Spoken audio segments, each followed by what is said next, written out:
नमस्कार, स्वागत है आपका एफएम न्यूज देख रहे हैं आप और मैं हूं आपके साथ लता। बुलेटिन की शुरुआत करेंगे इस वक्त की अहम खबर के साथ। मुख्यमंत्री भूपेश बघेल महासमुंद जिले के बसना विकासखंड के गढ़ फूलझर में आयोजित बाबा विश्वासहे कोलता समाज के वार्षिक स्नेह सम्मेलन व बंधु मिलन कार्यक्रम में शामिल हुए।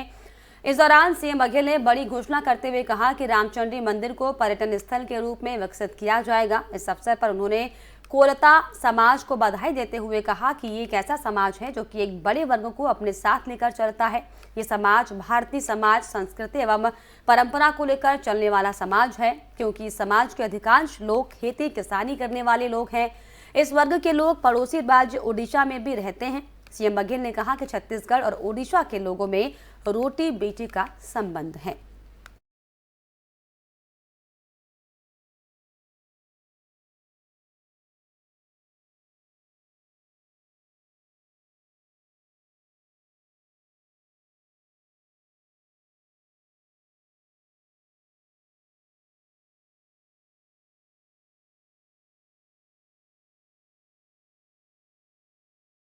मंदसौर जिले में लगातार हो रही तेज बारिश ने क्षेत्र के अन्नदाता किसानों की परेशानियों को बढ़ा दिया है और किसानों के चेहरे पर मायूसी आ गई है। आपको बता दें कि किसानों द्वारा खेतों में काटी हुई सोयाबीन के फसल के ढेर पूरी तरीके से गीले हो गए हैं।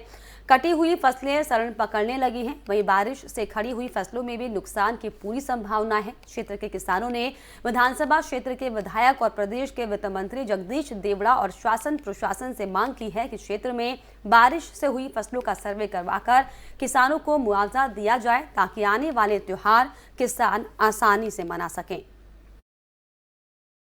इस स्थिति में किसानों की ये हालत हो रही है बारिश होने की वजह से कि किसान का मतलब जो है 60 से 70 और 80% तक मतलब कहीं कहीं नुकसान हो चुका है। तो हमारा जहाँ तक सरकार से निवेदन है कि किसानों को आगामी फसल का भी मतलब खर्च उठाना है और मतलब घर शासन भी चलाना है, और ये फसल सब बर्बाद हो चुकी है। तो सरकार से हमारा निवेदन है कि अति शीघ्र मतलब मुआवजा या बीमा राशि किसानों के खाते में आवंटित करें। ये लगातार 2-3 दिन से जो बरसात हो रही है, इसमें सोयाबीन लगभग किसानों की 60 से 70% इसमें नुकसान हो चुका है और सड़ चुकी है, और कहीं कहीं जो है बिल्कुल पानी भरा है सभी खेतों में, और ये सोयाबीन 70% तक इसमें नुकसान हो गया है। तो सरकार से मैं ये मांग करता हूँ कि तुरंत जो है किसानों को, ये दीपावली भी आ रही है और किसानों के अगली फसल के लिए बुआई की तैयारी भी करना है, तो किसान काफ़ी परेशान है और उनको शीघ्र से शीघ्र जो है मुआवजा और बीमा राशि।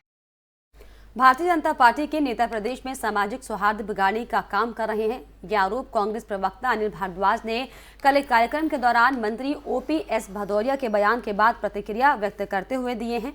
भारद्वाज ने कहा कि कोई भी भाजपा नेता ब्राह्मण समाज और कथावाचकों को अपमानित करता है तो कोई किसी प्रतिष्ठित नेता को रावण कहता है। भाजपा नेता प्रदेश और विशेषकर चंबल क्षेत्र का माहौल खराब कर रहे हैं। भारत जोड़ो यात्रा पर बीजेपी नेता पूछते हैं कि भारत तो पहले से जुड़ा हुआ है, फिर भारत जोड़ो यात्रा आखिर क्यों निकाली जा रही है।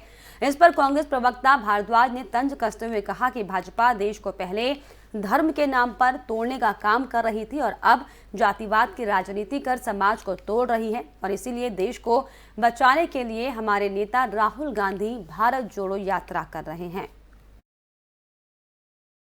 क्या कहना है? देखिए, भाजपा का ये अंदरूनी मामला है वैसे तो, लेकिन निश्चित तौर पर एक प्रश्न उठता है कि भारतीय जनता पार्टी हिंदुत्व की बात करती थी, आज वो जाति और जातियों की बात करने लगी, यानी जातिता की राजनीति करने लगी। एक सरकार का मंत्री अगर इस बात को कहता है तो निश्चित तौर पे भारतीय जनता पार्टी को जो विचार करना पड़ेगा कि कैसे व्यक्ति को आप अपने दल में मंत्री बना के रखें।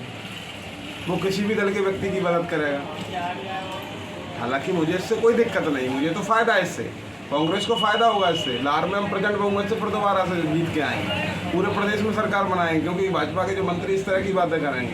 लेकिन प्रश्न ये है कि आखिर भाजपा किस दौर में जाना चाह रही है। एक तरफ आप हिंदुत्व की बात करते हैं, एक तरफ तुम्हारे जो विषय उन्होंने ब्राह्मण समाज के खिलाफ टिप्पणी की। आज आपके एक मंत्री, सरकार के मंत्री ने कल कहा कि व्यक्तिगत बुद्धिजीवी वर्ग में शोषण किया। कहीं ना कहीं वो सीधा सीधा समाज के ऊपर ही टारगेट किया जा रहा है, ब्राह्मण समाज के ऊपर। फिर प्रीतम लोधी जी है आपके भाजपा के नेता, उन्होंने ब्राह्मण समाज को जो है टिप्पणी की, अमर यादव जी ने टिप्पणी, आपने उन्हें पार्टी से बाहर निकाला। एक और आपके नेता हैं, वो भी किसी व्यक्तिगत विशेष को रावण कह के पुकार रहे हैं। तो मतलब भाजपा के नेता अब जातिता की राजनीति करने लगे। तो मेरा प्रश्न ये बनता है कि प्रीतम लोधी पिछड़े वर्ग से आते थे, उन्होंने गलती की, उनको सजा मिली, पार्टी से बाहर निकाल दिया। अब एक दबंग जाति के व्यक्ति शिवपुरी जिले के रन्नौर थाना क्षेत्र अंतर्गत आने वाले ग्राम माढ़ा में लोधी समाज के लोगों ने एकजुट होकर जाटो समाज के लोगों पर घर में घुसकर हमला कर दिया। हमले में जाटो समाज के 6 लोग घायल हो गए। घायलों को उपचार के लिए जिला अस्पताल भर्ती किया गया है। पुलिस ने मामला दर्ज कर लिया है। जानकारी के अनुसार जाटो और लोधी समाज के बच्चों में आपस में गाली गलौज और झगड़ा हुआ था, जिसके बाद दोनों बच्चों ने आपस में बात कर झगड़ा वहीं सुलझा लिया था। लेकिन इसके बाद लोधी समाज ने एकत्रित होकर रात में हमले की योजना बनाई और सुबह हमला बोल दिया और घटना को अंजाम दिया, जिसमें घटना में 6 लोग घायल हो गए, जिन्हें उपचार के लिए डिस्ट्रिक्ट हॉस्पिटल में भर्ती कराया गया है। वहीं पुलिस मामले की जांच में जुटी हुई है। ये आज सुबह करीब 8 बजे माड़ा गांव में विवाद हो गया है। इसमें ये फरियादी है राम सिंह यादव, इनके साथ में 5 लोग वो हैं, इनकी मारपीट की गई है। इसमें हरिओम लोधी जो है माड़ा गांव में, उसने मुख्य रूप से तलवार से मारपीट की है और इसके साथ में 8 लोग और थे। FIR कर दी, यहाँ पर त्रिवेणी को उपचार चल रहा है। कारण क्या रहा था? घटनाक्रम का कारण फरियादी ने बताया कि कल शाम को उसके बच्चे इलाज के वो उसकी किराने की दुकान पर तो सामग्री देने गए थे, तो वहाँ पर कुछ विवाद हो गया था। उसी विवाद जैसे आज सुबह लोगों ने जब घर के बाहर बैठे हुए तो वहाँ का मार। सर गंभीर कितने घायल है इसमें? उसमें 2 गंभीर। तो कहाँ सीपरी में ही है या रेफर किया? शिवपुरी में